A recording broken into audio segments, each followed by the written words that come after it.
ছিল সেইটা করা। এরা আমরা যখন বলি যে ভাই ইসলামতন্ত্র কায়েম করেন, কিছু কিছু মূর্খ সুশীলরা করে যে হুজুর কি বলেন, এই 1500 বছর আগে ইসলাম এই ডিজিটাল যুগে চলে। আমি বললাম 1500 বছর আগের ইসলাম যদি না চলে, তাহলে তো 2000 বছর আগের গ্রিসের অ্যাথেন্সে তৈরি হওয়া গণতন্ত্র কেমনে চলে? যদি 2000 বছর আগের গ্রিসের তৈরি হওয়া অ্যাথেন্সের গণতন্ত্র যদি সমাজে চলতে পারে, আমার ইসলামতন্ত্র নিয়ে যেই কুমারের বাচ্চা কথা বলবে তার জিহ্বাটা ছিঁড়ে যাবে। এরা মনে করে যে হুজুর 1400-1500 বছর আগে ইসলামতন্ত্র যদি কায়েম হয়ে যায়, তাহলে তো মুহাম্মদ তো দেখা যাবে রাষ্ট্রীয় মডেল হয়ে যাবে। তো তোরা মডেল মানিস কারি?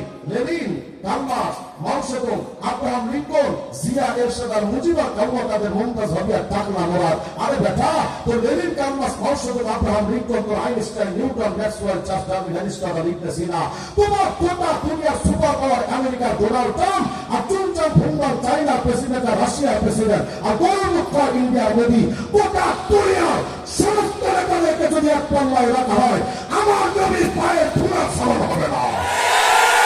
যদি তাই হয়, তাহলে নবীকে বাদ দিয়ে তুমি কেন লেনিনকে মানবা? কেন তুমি কার্ল মার্কসকে মানবা? ভাবতেছো তুমি অনেক বড় শিক্ষিত। গোটা দুনিয়াবাসী যদি আমার নবীকে না মানে, আমার নবীর 4 পয়সা কোনো ক্ষতি হবে না। আর তুমি আমি নবীকে না মানলে কি হবে? 18 কোটি জনগণ যদি নবীকে না মানে, 800 কোটি মানুষ যদি আমার নবীকে না মানে, আমার নবীর কিচ্ছু আসে যায় না। হয়তো আপনি আমি নবীকে মানতে পারি না, কিন্তু আপনার আমার নবীকে মেনে গেছেন কারা? খোলেন আর-সিরাজুল মুনির নামক কিতাব, খণ্ড 3 পৃষ্ঠা 15 মধ্যে তালাশ করে দেখবেন ব্রাদার, মেরাজের রাতের ঘটনা। নবীজির সাথে ছিলেন জিবরিল আমিন। ইসরা এবং মেরাজের রাত, মসজিদে হারাম থেকে মসজিদে আকসা। হুজুর যখন সাথে গেলেন জিবরিল আলাইহিস সালাম নবীজিকে নিয়ে হারাম শরীফ মক্কা থেকে নিয়ে ফিলিস্তিনের বাইতুল মুকাদ্দাস পর্যন্ত পৌঁছে গেলেন। গভীর রাত নবীজিকে নিয়ে যখন মসজিদে আকসায় ঢুকলেন, জিবরাইল সাল্লাল্লাহু ওয়া জিবরাইল কুল্লু ওয়াহিদ রাকাতাইন, 2 রাকাত নামাজ আদায় করলেন। নবীও পড়লেন, জিবরিল আমিনও পড়লেন। কিন্তু নামাজ শেষে জিবরিল আমিন তাকায় দেখলেন, আহারে আজকে যে নেতা এখানে এসেছেন, মুহাম্মদ তো শুধু সাধারণ দুনিয়ার কোনো নেতা না। এরা মনে করে মুহাম্মদ শুধু ভারতের নেতা। বেটা, মুহাম্মদ ভারত থেকে আরব পর্যন্ত, ওয়াশিংটন থেকে দিল্লির লালকেল্লা পর্যন্ত, 7 নম্বর জমিন আসমান থেকে তাহতা কারাকিনার হাউস পর্যন্ত প্রতিটা সৃষ্টির নেতা একমাত্র মুহাম্মদ রাসূলুল্লাহ। এত বড় একজন নেতা এসেছেন আজকে মসজিদে আকসায়। আমার ভাই শানে রিসালাতে কি আপনাদের আলোচনা করব? আমার নবীর আলোচনা তো আমার মতো ক্ষুদ্র মানুষের জবান থেকে হওয়াটা নবীর সম্মানের প্রতি বরং আরো কালিমা লেপন করা। এত মহান ব্যক্তির নাম এই নাপাক জবানে আলোচনা করব কিভাবে? দুঃসাহস কিভাবে হয়? তবে আমাদের আকাবের আসলাফে লিখে যাওয়া হাদিস থেকে বর্ণিত নকলগুলো, হাদিস আসারগুলো তো নকল করতে পারি। হাবিবে কিবরিয়া যখন মসজিদে আকসায় আসছেন, জিবরিল আমিন তাকায় দেখলেন এই রাত্রবেলা মসজিদে আকসায় কোনো লোকজন নাই, কিন্তু এমন মহান একজন নেতা তো আসছেন, তাকে তো স্বাগতম জানানো দরকার, আহলান ওয়া সাহলা মারহাবা জানানো দরকার। কিন্তু কে জানাবে? মসজিদে আকসায় তো সাধারণ কোনো মানুষ ছিল না, যেহেতু রাত্রবেলা। হযরত জিবরিল আমিন দেখলেন না, এভাবে চলে না। ফাআকবারা জিবরাইল আল মালায়েকা, জিবরিল আমিন এবার ফেরেশতাদেরকে ডাক দিলেন। মুহূর্তের মধ্যে নাযারাত মিনাস সামা, আসমান থেকে কাতারে কাতারে সকল ফেরেশতারা নেমে আসলো। ও হাশারা লাহু জামিআল মুরসালিন ওয়াল আমবিয়া, সমস্ত নবীদেরকে হাজির করা হলো, রাসূলদেরকে হাজির করা হলো। মুহূর্তের মধ্যে নির্জন মসজিদে আকসা লোকে লোকারণ্য হয়ে গেছে। আসছেন কারা আজকে মসজিদে আকসায়? কেউ বা নবী, কেউ বা রাসূল, কেউ বা ফেরেশতা। এসেছেন কেন? আমার নবীজির সংবর্ধনা দেওয়ার জন্য। আজরে বললাম আজকে মোলাকাত হবে। কি চমৎকার এক দৃশ্যায়ন হয়েছে আজকে মসজিদে আকসায়। প্রত্যেকটা কাতারে, প্রত্যেকটা জায়গায় মসজিদে আকসার প্রতিটা কর্নারে কাতারে কাতারে প্রত্যেকটা জায়গায় লোকজন দিয়ে লোকে লোকারণ্য। কেউ বা নবী, কেউ বা রাসূল, কেউ বা ফেরেশতা। কি চমৎকার একটা দৃশ্য। ফাআরাফান নবী আন নবিয়্যিন, আপনার আমার নবী তাকালেন, তাকিয়ে চিনতে পারলেন। মিন বাইনি কাআতিন ওয়া রাকা ওয়া সাজিদ, হুজুর তাকালেন, কোন নবী দাঁড়িয়ে আছেন, নামাজ পড়ছেন, রুকুতে আছেন, সিজদায় আছেন। আল্লাহর হাবিব তাকালেন, ওই যে বাবা আদম, ওই যে খলিলুল্লাহ ইব্রাহিম, ওই যে কালিমুল্লাহ মুসা, রূহুল্লাহ ঈসা, জবিহুল্লাহ ইসমাঈল, ইউসুফ, ইউনুস, ইয়াকুব, শীস, দাউদ, ইয়াহইয়া, জাকারিয়া, পুরা মসজিদে আকসার মধ্যে আম্বিয়া কেরাম আলাইহিমুস সালাতু ওয়াস সালাম দিয়ে ভরপুর হয়ে গেছে। আল্লাহর হাবিব সবার দিকে তাকাচ্ছেন, ইতিমধ্যে ফাআযানা মুআদ্দিন, কেউ একজন আযান দিয়ে বসলো, ওয়াকাইমাতিস সালাহ, ইকামত হয়ে গেল। আযান ইকামতের পর ফাকামু সুফুফা, সবাই কাতারবন্দি হয়ে দাঁড়িয়ে গেছেন। যেহেতু মসজিদে আযান ইকামতের পর কাতারবন্দি হয়ে নামাজের প্রস্তুতি চলে, সমস্ত নবীগণ দাঁড়িয়ে গেছেন মসজিদে আকসা। কল্পনা করেন তো, মসজিদে আকসার প্রত্যেকটা কাতারে কাতারে কাতারে কাতারে মুসল্লি মুক্তাদি দিয়ে ভরা, কিন্তু এই মসজিদে আকসার কাতারে আজকে মুসল্লি কারা? কেউ বা নবী, কেউ বা রাসূল, কেউ বা ফেরেশতা। আল্লাহু আকবার বলেন না? কি চমৎকার একটা মসজিদের জামাত আজকে তৈরি হবে। সবাই তো দাঁড়িয়ে গেছেন পিন পতন নীরবতা, কিন্তু ফাকামু সুফুফা ইয়ান্তাজিরুনা মান ইয়াউম্মুহুম। আর উম্মতে মুহাম্মাদি, তোমার নবীকে তুমি চিনো না যে তোমার নবী কতটা দামি। সমস্ত নবীরা দাঁড়ায়া, রাসূলরা দাঁড়ায়া, ফেরেশতারা দাঁড়ায়া জামাতের সাথে নামাজ আদায় হবে, কিন্তু ইমামতের মুসল্লা খালি। কে করবেন ইমামতি? ইয়ান্তাজিরুনা মান ইয়াউম্মুহুম। বাবা আদম না, তিনি তো সাহস করে সামনে যায় না। খলিলুল্লাহ ইব্রাহিম, তারও হিম্মত হয় না ইমামতের মুসল্লায় যেতে। হযরতে জিবরিল আলাইহিস সালাম দেখলেন ইমামতের মুসল্লা খালি, কে করবেন ইমামতি? জিবরিল আমিন আসছেন। ফাআখাযা জিবরিল বিয়াদিহি সাল্লাল্লাহু আলাইহি ওয়াসাল্লাম ফাকাদ্দামা, আপনার আমার নবীর হাতটা ধরে জিবরিল আমিন বলেছিলেন, ওগো মুহাম্মদুর রাসূলুল্লাহ, আজকের এই দামি জামাতে ইমামতি করার সৌভাগ্য কার হতে পারে? নবী আপনি সামনে এগিয়ে যান। নবী রাসূল ফেরেশতাদের ইমাম হয়ে যান। যেই নবীকে হযরত জিবরিল আমিন পর্যন্ত মানতে পারলেন, যেই নবীকে আদম থেকে ঈসা নবী আলাইহিমুস সালাম সবাই মানতে পারলেন, যেই নবীকে সমস্ত ফেরেশতারা মানতে পারলেন, আরে উম্মতে মুহাম্মাদি তোমার কি হলো? তুমি সেই নবীকে মানতে পারো না। তুমি একটু শিক্ষিত হলেই তুমি এখন ওয়েস্টার্ন কালচার, পাশ্চাত্য প্রভুদের আদর্শ তুমি তোমার মধ্যে ধার করছো। তুমি সেই বেঈমানদের আদর্শ তোমার মধ্যে লালন করো। আজকে মুসলিম উম্মাকে যদি প্রশ্ন করি, আরে ভাই একটু দাড়িটা রাখেন না, টুপিটা মাথায় দেন না, গায়ে পাঞ্জাবিটা তো লাগান, মুসলমানের কণ্ঠ থেকে আওয়াজ আসে, হুজুর কি বলেন? দাড়ি টুপি পাঞ্জাবি লাগলে হুজুর লজ্জা লজ্জা লাগে, শরম লাগে। সদা উম্মতে মুহাম্মাদি, যেই দাড়ি টুপি পাঞ্জাবি নিয়ে ঘুরতে আজ তোমার লজ্জা হয়, আগামীকাল কিয়ামতে ওই দাড়ি টুপি পাঞ্জাবি নূর ছাড়া কিয়ামতের ময়দানে দাঁড়াইতে ভয়ে তোমার অন্তরাত্মা ভয়ঙ্কর ভাবে একেবারে ভূমিকম্পের মতো থরথর করে কাঁপতে থাকবে। তোমাকে কেউ বাঁচাতে আসবে না। তুমি তোমার নবীকে চিনলা না। আল্লাহর হাবিব বলেন, শোনো, লাউ নাযালা মূসা, জামে সগীরের 7674 নম্বর হাদিস, নবী বলেছেন, শোনো, এই জামানায় যদি মুসা নবীর যদি আগমন হয়, ফাত্তাবাতুমুহু, তোমরা যদি মুসা নবীকে মানতে শুরু করে দাও, ওয়াতারাতুমুনি, আমি মুহাম্মদকে বাদ দিয়া যদি তোমরা মুসা নবীকে মানতে শুরু করে দাও, লাদালালতুম, অবশ্যই তোমরা পথভ্রষ্ট হয়ে যাবে। নবীজি আরো বললেন, শোনো, লাউ কানা মূসা হাইয়া, এই জামানায় যদি মুসা নবী জীবন্ত থাকতেন, মা ওয়াসিয়াহু ইল্লা ইত্তিবাই, মুসা নবীর জন্য আমি মুহাম্মদকে মানা ছাড়া আর কোন বিকল্প রাস্তা ছিল না। আর এজন্যই তো কিয়ামতের আগে জলিলুল কদর নবী, নতুন শরীয়তধারী নবী ঈসা ইবনে মারইয়াম আসবেন এই দুনিয়াতে, কিন্তু ঈসা নবী নিজের আগের ধর্ম পালন করতে পারবেন না। আমার নবীর মতো টুপি পরবেন, আমার নবীর মতো দাড়ি থাকবে, আমার নবীর মতো পোশাক পরবেন, ইসলামী শরিয়ার প্রত্যেকটা বিধানগুলো পুঙ্খানুপুঙ্খভাবে হযরত ঈসা নবী মানবেন। আমি জানতে চাই আপনার কাছে, যেই জামানায় নবীদের জন্য আমার নবীকে বাদ দিয়া অন্য কাউকে মানা বৈধ নয়, সেই জামানায় আমার নবীকে বাদ দিয়া কোন পীর মানা যাবে, কোন ফকির মানা যাবে, কোন নেতা মানা যাবে? আর তাহলে তো আওয়াজ তোলা দরকার, মুসলিম সভ্যতার এই আওয়াজ তোলা দরকার। আজকে থেকে মুসলিম উম্মাহ, উম্মতে মুহাম্মাদি আওয়াজটা করেন। আমি আমার ব্যক্তি জীবন থেকে পা পর্যন্ত, আমার পারিবারিক জীবন, আমার সামাজিক, আমার রাষ্ট্র, আন্তর্জাতিক অঙ্গন, যেই ক্ষেত্রে নবীর আইন থাকে না, আমার বাপ মা যদি নবীর বিরুদ্ধে আমাকে চলতে বলে, আমি আমার বাপ মা চিনি না। আমার সন্তান যদি আমার নবীর বিরুদ্ধে চলতে বলে, আমি আমার সন্তান চিনি না। আর শুধু বাপ মার সন্তান কেন, রাষ্ট্রপতি প্রধানমন্ত্রীও যদি নবীর বিরুদ্ধে চলতে বলে, রাষ্ট্রপতি প্রধানমন্ত্রী কিচ্ছু মানি না। আমরা আওয়াজ তোলা দরকার ছিল, কিন্তু উম্মতে মুহাম্মদী আমরা সেই রাস্তাটা হারিয়ে ভুল পথে আমরা রওনা হয়ে গেছি। আমরা এখন নবীজির পথে না শুনে আমরা ইউটার্ন নিয়ে এখন বেঈমানদের পথে চলতেছি। সবা উম্মতে মুহাম্মদী ইমাম শাফি রাহমাতুল্লাহ আলাইহির মাযহাবের এক আলেমের একটা কিতাব পড়েছিলাম মাঝে, রিয়াদুর রাকায়েক ওয়া হিয়াদুল হাকায়েক।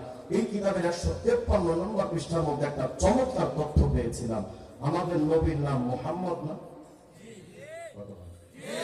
মুহাম্মদ শব্দ লিখতে কয়টা অক্ষর লাগে বলেন তো? অনেকে জানেন। আমি যদি জিজ্ঞাসা আকিস বিড়ির প্যাকেটে বিড়ি কয়টা পড়ে, মাঝে এক জায়গায় জিজ্ঞেস করছি এক চাচাকে, হুজুর 25টা পড়ে। এটা আমরা জানি, কিন্তু নবী মুহাম্মদ শব্দ লিখতে কয়টা অক্ষর লাগে উম্মতে মুহাম্মদই জানে না। আফসোস আর আফসোস, মুহাম্মদ শব্দ লিখতে 4টা অক্ষর লাগে। বলেন কয়টা? মিম, হা, মিম, দাল, 4টা। তো শামসুদ্দিন রাহিমাহুল্লাহ আশ-শাফি তিনি লিখতেছেন, মিয়া মুহাম্মদ রাসূলুল্লাহর এই মুহাম্মদ শব্দের 4টা অক্ষরের সমষ্টিতে মুহাম্মদ। এই মুহাম্মদের অর্থটা একটা আছে প্রশংসিত, কিন্তু এই মুহাম্মদ শব্দ লিখতে যে 4টা অক্ষর আছে আলাল ইনফিরাদ, আলাদা আলাদা, প্রত্যেকটা হরফের আলাদা আলাদা অর্থ আছে। সুবহানাল্লাহ। উনি লিখতেছেন, মিয়া মিম আল উলা ইশারাতুন ইলাল মুলকিল আউয়াল ওয়া হুয়া দুনিয়া। হযরত শামসুদ্দিন রাহিমাহুল্লাহ বলেন, মুহাম্মাদের প্রথম মিম মানে মুলকে আউয়াল, অর্থ হলো দুনিয়া। মিম আস-সানিয়া ইশারাতুন ইলাল মুলকি সানি ওয়া হুয়াল আখিরা। মুহাম্মাদের দ্বিতীয় মিম মানে মুলকে সানি, অর্থ হলো আখিরাত। মাঝখানের হা ইশারাতুন ইলার রাহমা, হা মানে আল্লাহর রহমত। শেষের দাল ইশারাতুন ইলাদ দাওয়াম, দাল মানে সদা সর্বদা। আবার শোনেন, মুহাম্মদের প্রথম মিম মানে দুনিয়া, দ্বিতীয় মিম মানে আখিরাত, হা মানে আল্লাহর রহমত, দাল মানে সদা সর্বদা। যেন আমাদের নবীর নামটা মুহাম্মদ দিয়া আমার আল্লাহ আমাদেরকে বুঝাল উম্মত মুহাম্মাদি। দুনিয়া থেকে আখিরাত পর্যন্ত সদা সর্বদা আমি আল্লাহর রহমত যদি পেতে চাও, তাহলে আমার নবী মুহাম্মদের সুন্নাত শরীয়ত মানা ছাড়া আর কোনো বিকল্প রাস্তা নাই। তাহলে বলেন তো, নবীজির শরীয়ত মানার দরকার আছে না নাই? বাংলাদেশে কিছু ভণ্ড আছে বলে, হুজুর আমরা শরীয়ত মানি না। কি মানো? কই মারেফাত। আপনাদের কিশোরগঞ্জে তো নাই বলে, আমাদের নাম দিছে আমরা শরীয়তি মোল্লা, আর এরা মারেফতি পাগলা। এরা পালা গান দিয়ে 2টা আসর বসায়, 2 পাশে 2জনকে দাঁড় করায়, এক পাশে দেয় শরীয়তি আর এক পাশে দেয় মারেফতি। আছে না নাই? এরা বলে আমরা শরীয়ত মানি না, এরা মারেফতের পাগল। এদের পাগল ছাগল যখন কেউ মরে, কবর দিয়ে আবার কবরের উপর মোমবাতি জ্বালা দেয়। নিজেদের কবরে মোমবাতি জ্বালায়া। আচ্ছা বলেন তো, কবরে মোমবাতি জ্বালানো জায়েজ না হারাম? নিজেদের কবরে মোমবাতি জ্বালায়া। আমাদের হুজুরদের কবরে তো মোমবাতি নাই, এই জন্য নিজেরা মোমবাতি জ্বালায় গান গায়, পাগল মরলে বাতি জ্বলে, মোল্লা মরলে জ্বলে না। পাগল মরলে বাতি জ্বলে, মুন্সি মরলে জ্বলে না। পাগলার কাছে খোদাই থাকে, কানার গলে দেখে না। টুনটুনা টুনটুন। আমাদের কবরে মোমবাতি জ্বলবে কেন? আরে মোমবাতির কবরে আগুন তো তোদের কবরে জ্বলার কথা, কারণ তোদের ভেতরেও যে জ্বলে, ওপরেও তো জ্বলে। এরা নাম দিছে আমরা শরীয়তি মোল্লা, ওরা মারে মাঝে, ওরা শরীয়ত মানে না। কিন্তু আমি গবেষণা করে দেখলাম, ওরা যে শরীয়ত মানে না শুধু এতটুকুই নয়, ওরা আল্লাহকেও মানে না। আমি আপনাদের কয়েকটা দলিল দিব, কারণ গত 1 মাসে আলহামদুলিল্লাহ বাউল মতবাদ নিয়ে আমার প্রচুর পড়াশোনা করার সুযোগ হয়েছে। বাউলদের 26টা কিতাব আছে আমার কাছে, বাউলদের লেখা। আমি গত এক মাসে প্রায় 220 একটা কিতাব লিখেছে বাউল মতবাদ ইসলাম নিয়ে। আশা করি খুব তাড়াতাড়ি চলে আসবে। আমি ওদের বইগুলো পড়তে গিয়ে দেখলাম বাউলদের মূল থিম হলো গুরু, মানে তাদের পীরি খোদা, পীরি নবী। আসতে কম শোনে কম। যেমন আমি আপনাদের দু একটা বই আপনাদের দেখ, এই যে বইটা আমার হাতে দেখতে পাচ্ছেন, এই বইটার নাম হলো অখণ্ড লালন সঙ্গীত। এটা হলো এই যে বাউল লালন বাদ যারা আছে না, বাউল গান গাইতে আসে, এদের কোরআন শরীফ হলো এটা। এটা যে ওদের কোরআন, এটা দলিল না লাগে, তারপর আলোচনা। এই যে একটা বই আমার কাছে দেখছেন, লালন দর্শন, এই বইটা 129 নম্বর পৃষ্ঠার মধ্যে গিয়ে তারা কোরআন শরীফের ব্যাপারে তারা যে স্পষ্ট ভাষণ দিয়েছে। আমরা তো মনে করি ওরা কোরআন শরীফ মানে হয়তো একটু মারেফতি ভাবে মানে, ঘোড়ার ডিম মানে। ওরা কোরআন শরীফের আমাদের 30 পারা যে কাগজের কোরআন, আমাদের সামনে কোরআন শরীফ কাগজে তৈরি না। বিরক্ত হচ্ছে না সারা শব্দ দিয়ে, আমি তো কবজের করতে আসলে আওয়াজ দিয়ে করেন আল্লাহু আকবার। আমাদের হাতে যে কোরআন 30 পারা, এটা তো কাগজের মধ্যেই লেখা। এরা দাবি করেছে কাগজের কিতাব, এটা আল্লাহর কিতাব না। দেখেন এই যে বইটা লালন দর্শন 129 নম্বর পৃষ্ঠা, স্রষ্টার বিকাশ বিজ্ঞানকে কেতাব বলে, কাগজই কোনো গ্রন্থকে নয়, মানে কাগজের কোন গ্রন্থকে আল্লাহর কিতাব বলে না। তাহলে কোরআন শরীফ কোনটা? এরা এই লেখাটার উপরে লাইন বলছে, লালন দেহ কেতাব, সাইজি তথা লালনের বাণী জাগ্রত কোরআন, মানে লালনের কথাটাই হলো কোরআন শরীফ। এই যে অখণ্ড লালন সঙ্গীত বইটা, এটা হলো লালনের সমস্ত গানের মজমুয়া, সমষ্টি, মানে লালনের সব গান এটার মধ্যে আছে। এই জন্য এটা তারা মনে করে এটা লালনের কোরআন শরীফ। দেখেন তো লালনের কোরআনে কি লেখা আছে। এই বইটা, এই অখণ্ড লালন সঙ্গীতের 63 নম্বর পৃষ্ঠার মধ্যে গিয়ে তারা দাবি করছে, যেহি মোর্শেদ, মানে যিনি পিসাব, মোর্শেদ মানে তো পীর, যেহি মোর্শেদ সেই তো রসুল, ইহাতে নাই কোনো ভুল, খোদাও সে হয়। এটা তো লালনের গান। এটার ব্যাখ্যা লিখেছে আবার তারা এই বইয়ের 82 নম্বর পৃষ্ঠা।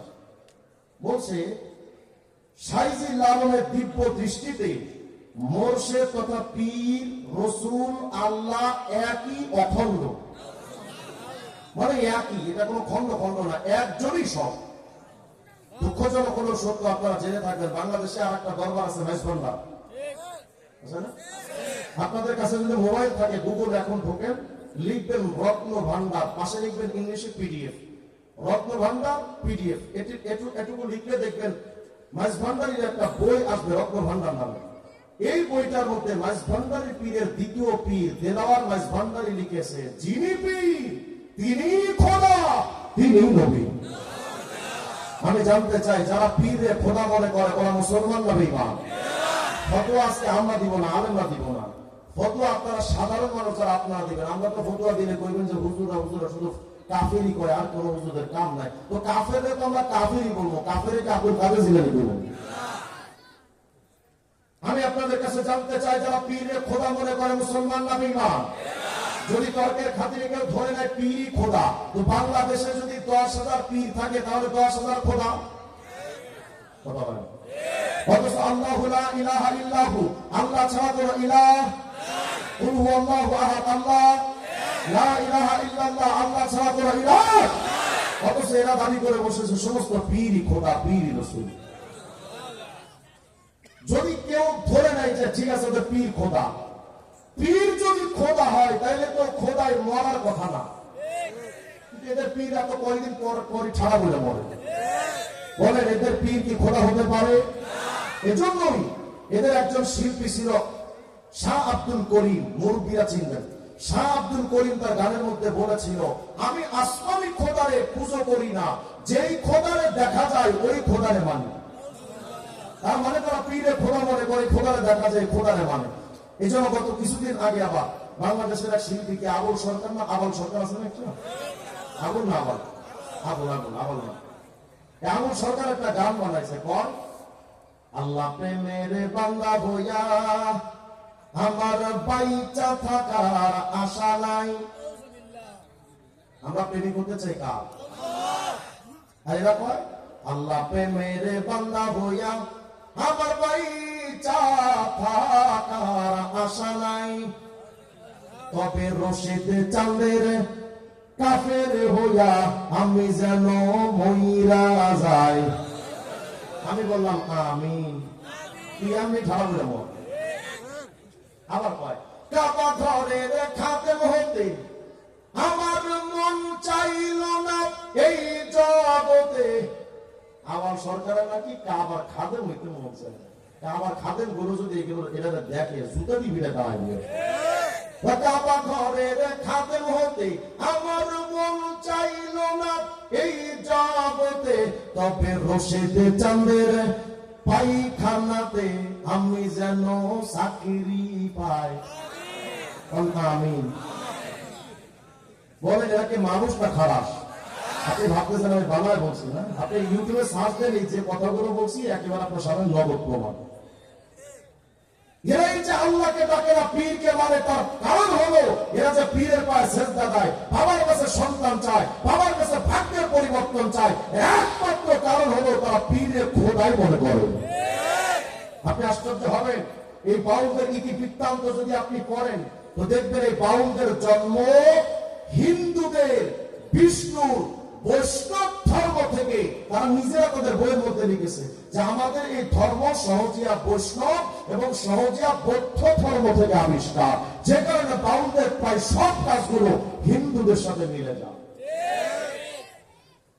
বলেন তো যারা বাউলদেরকে মুসলমান। আরেকটা প্রমাণ, এই যে আরেকটা বই আমার কাছে দেখছেন, এই বইটার নাম হলো বাংলাদেশের বাউল। লেখক হল ডক্টর আনোয়ারুল করিম, বাংলাদেশের বাউল। এই ডক্টর আনোয়ারুল করিম এক সময় লালন একাডেমির পরিচালক ছিলেন, মানে লালনদের যে শিক্ষা ব্যবস্থা ওটা পরিচালক ছিলেন ডক্টর আনোয়ারুল করিম। তিনি প্রায় 10 বছর মেহনত করে বইটা লিখেছেন। এই বইটার মধ্যে 22 নম্বর পৃষ্ঠার মধ্যে যেটা লিখেছে এটা শুনলে তো আপনার মাথা খারাপ হয়ে যায়। এরা কত বড় বেঈমান। এটা বোঝার আগে ছোট্ট করে বুঝেন, কুষ্টিয়াতে একবার একটা মামলা হয়েছিল বাউলদের ব্যাপারে।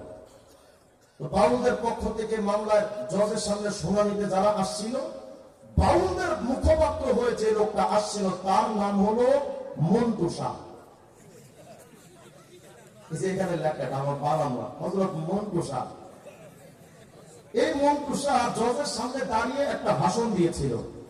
দেখেন তো, আমি শুধু তার ভাষণটা এখানে লেখা আছে, আমি তার ভাষণটা পড়বো। এরপরে যদি আপনাদের মনে হয় যে বাউলরা মুসলমান, তাহলে আপনি মুসলমান মনে করেন। আর যদি আপনাদের মনে হয় না এরা কাফের, তাহলে সমস্যায় আমাকে জবাব দিতে হবে, তখন আমি জবাব দিই। এখন নেব না, আগে শোনেন।